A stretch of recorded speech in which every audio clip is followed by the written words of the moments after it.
Бауыржан, қашан тәртіп болады? Қашан? Жасап атырық деген әдем әңгімесі қалатын әңгімесі сияқты. Нәтиже жоқ болса не керек оған? Сіз жауаптысыз ғой да, жолға тікелей.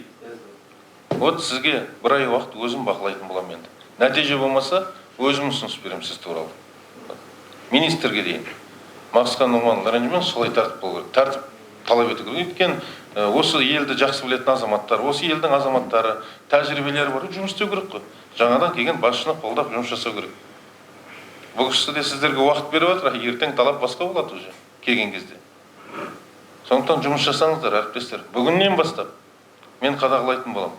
Қаланың әкімі, қаладағы тәртіпті сіз қадағалауыңыз керек. Бұрын мен тиіштік бермейтін едім бұл кісілерге, шынын айту керек. Қалада жүргенде департаменттің басшысына дейін шығып, осы рейдті көбейтейік деп. Сіздерден де бар, шынын айту керек. Сонда тәртіп болады қалада. Жандарыңыз ашып, өздеріңіз соның басында жүрсеңіздер, күнде талап етсеңіздер. Вот талап қойыңыздар. Ал Ибраев Бауыржан, сізге бір ай уақыт. Тәртіп болмайтын болса ренжіме. Вот мен қараймын мәселелеріңізді.